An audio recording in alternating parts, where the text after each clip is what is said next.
Hi, I'm Tom Lydon, editor of ETF Trends here in San Diego at the Schwab Impact Conference. I'm here with Tony Davidow, who is the Asset Allocation Strategist at the Schwab Center for Financial Research. That's a mouthful, Tony, but you deserve it. There's a lot going on. There's a lot going on, thank you. And congratulations, another great conference.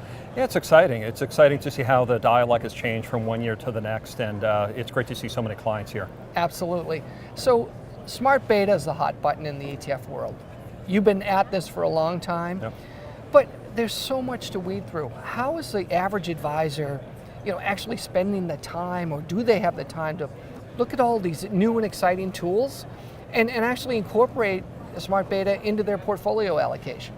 Yeah, it's a great question, and you and I have been talking about this for the last several years, and the reality is I think it's evolved beyond do the strategies work to the asset allocation portfolio construction decision, which is how do I build them in a portfolio and what should I expect from an outcome? So a lot of the work that we've been doing, research that we've shared with you in the past, really focuses on how do we distinguish among the myriad of Smart Beta strategies. They're not all created equally.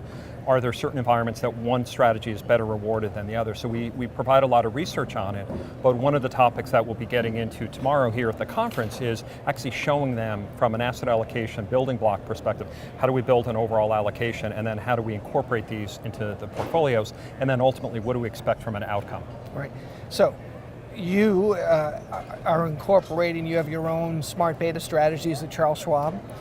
We know that price is really key to advisors as far as choice. You also provide a whole platform of no transaction fee ETFs here at Charles Schwab as well. Schwab is the largest custodian of ETFs in the world. What are some of the tools that you provide that help these advisors actually make decisions? Yeah, so at the Schwab Center for Financial Research, my role is specifically focused on helping them making better informed decisions. And we do that in a number of different ways. We write and we create videos. I travel around meeting with our institutional clients and our retail clients, answering questions, walking them through how we think about incorporating these strategies. But I think we're at a good point in time because what we've got is we've got a very robust toolbox. And again, the Schwab Center for Financial Research is an independent think tank. Although Schwab has Smart Beta strategies and market cap strategies, we try to look at the whole universe and really help advisors make better informed decisions on how to use certain types of strategies. Good, so being independent as far as choice, that's really nice for you to do that where you're not always having to say, buy Schwab ETFs, but if that happens to be the right choice for them, then that works. Yeah, right? and I think advisors appreciate it because oftentimes what they're hearing is buy my product without understanding what the landscape looks like, what are the differences along the way, and I think advisors appreciate our objectivity, and I think ultimately it serves them and it serves their clients. So here's the big question. You've been looking at markets for a long time. We've had a great bull market in stocks and bonds, okay? The Smart Beta strategies really haven't had their time in the sun yet, to a great degree. Do you think that will actually happen when we see more volatility in the marketplace?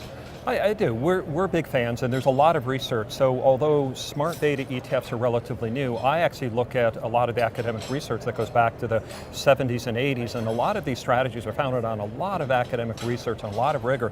So we feel comfortable that certain of the strategies are going to hold up. I'm not convinced all will, but those who have a lot of academic rigor, I think they're going to serve investors very well when things get challenging. Yeah. Well, you've got a partnership with Rob Arnott and Research Affiliates. He's been a fundamental activist, let's say, for a long period of time. It's worked during the last financial crisis, that strategy. We see something in bonds, we see something in stocks kind of give way a little bit. We're going to see a little bit less volatility or a way to kind of hedge the market to some degree. Is now the time, since we've had such a great run in these markets? Yeah, so from an asset allocation perspective, we would point to a couple things that we think are going to be persistent events going forward. We call them new market realities. One is we believe the markets are prone to bouts of volatility. Right? And all we have to do is think about what happened in January or August of last year. We believe that unfortunately when those sort of events occur, we tend to see correlations increase. Not a good thing as you're trying to diversify your portfolio. But